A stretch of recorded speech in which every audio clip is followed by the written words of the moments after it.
This is assignment number 10. For this assignment, you're going to create some plots that will help visualize what's happening with the rover on Mars. And one of the plots that you're going to create is called this aerial view of the planet, and it will look like this.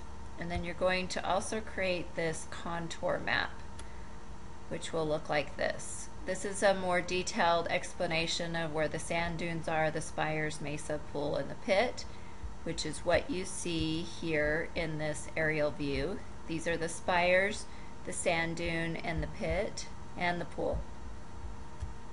Also, you're going to append onto this contour map the actual movement of the rover around the pool.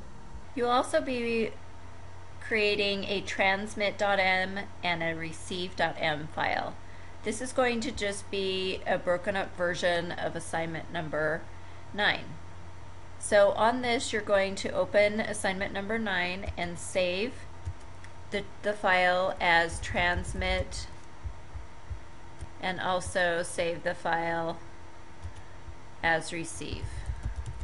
For the transmit file, you're going to change the name to transmit, and then you're going to proceed down to where you have saved the XMIT code bits. The rest of this you'll delete, and you will add one other piece to the transmit.m.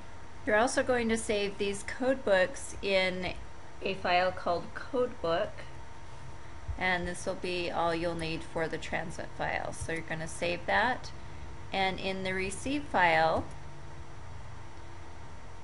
you're going to now call it receive, and you're going to delete down to where you saved.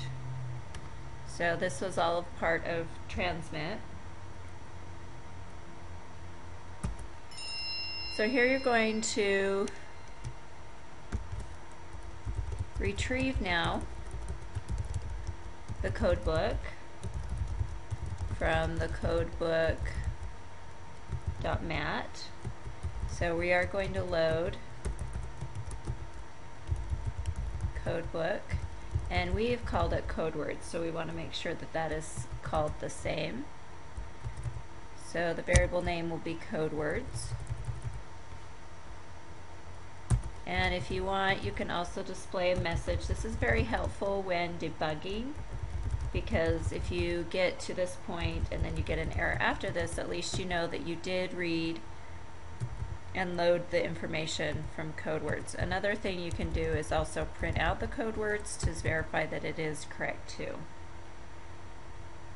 So now we're going to create the noise a little bit differently than we did before. So we are going to actually read in the information. So this we're going to do a little bit different. We're going to delete now this section in here all the way down to where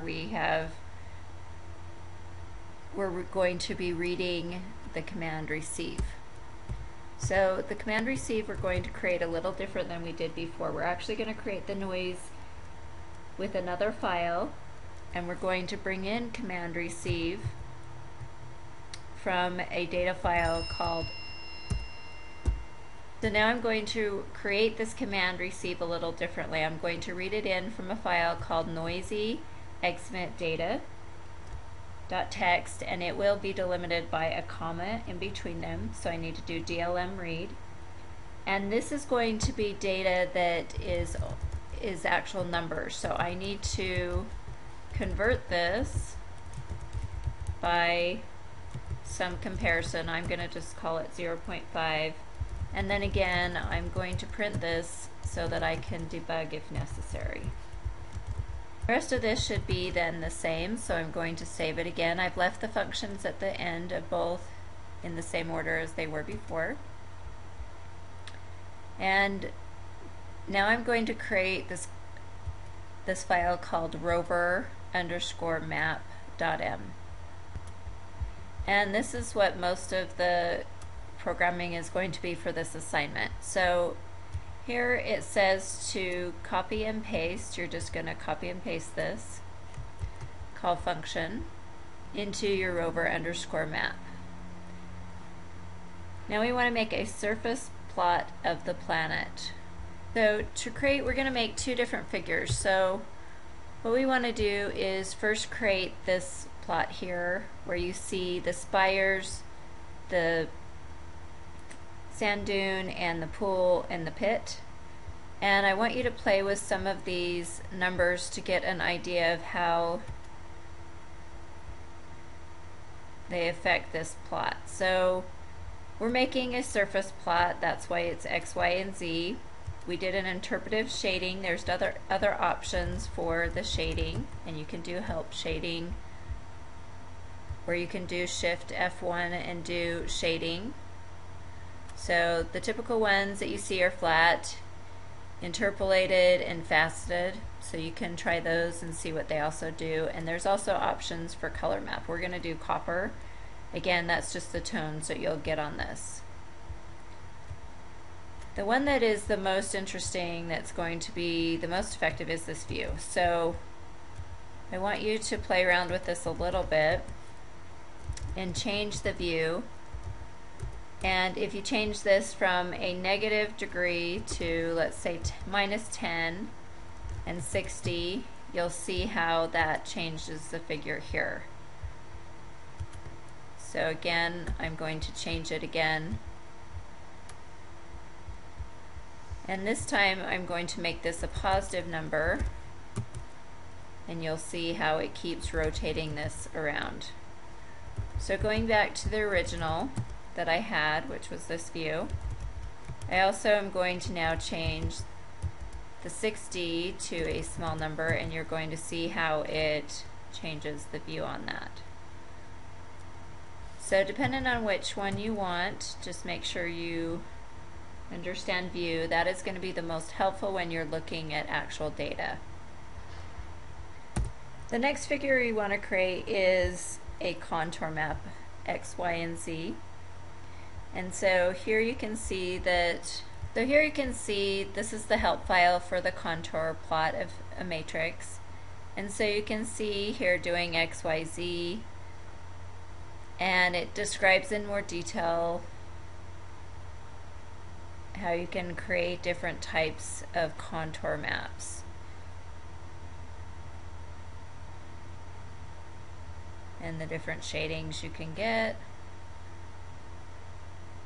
This is also, again, a very useful plotting tool, so do become familiar with it. Next, you want to read the string commands in from the file.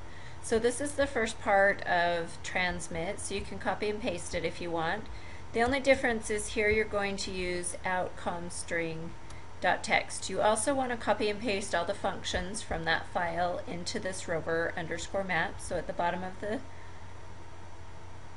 file, make sure that you do copy and paste all of the functions. Next you're going to go over to the window, and you're going to copy and paste this. Start with rover at 0, 0, copy and paste this also into the file.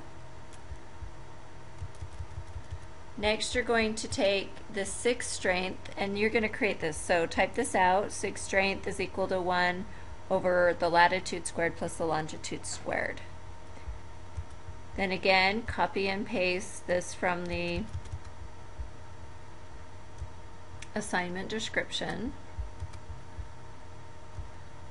Next you're going to do a scatter plot over the second contoured figure that you created. So to do that, you're going to address it as figure 2, and then you're going to put hold on.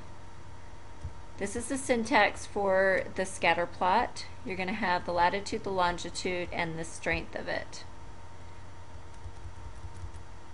Next, you're going to plot it as a blue line. So you're going to do plot X, Y, and then these are the options. So B for blue and a line. Once you've graphed this, you can also do some of the changes within the figure itself, or you can do help plot to beforehand know what blue, B is for blue, Y is for yellow, etc. And that can give that to you. You can do circles, X's, other things. Also here. Once you've done that, you're going to do hold off, and that completes your rover map. To run this assignment, before you run it, you actually need to download a couple of files from the website. So on here, there's this in_com_str.m. You want to save this target as a text file. So do incomstring.txt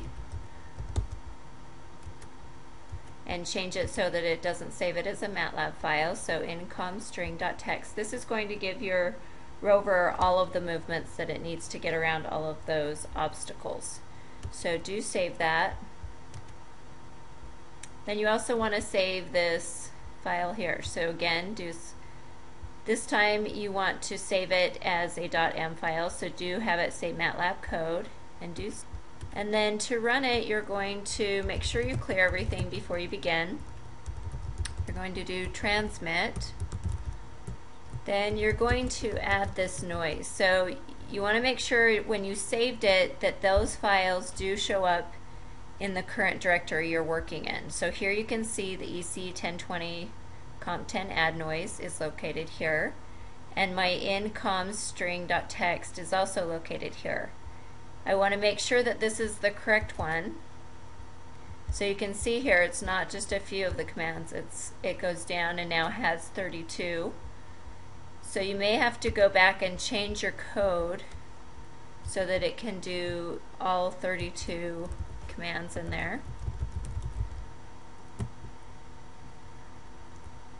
And then I want to type receive and then rover map.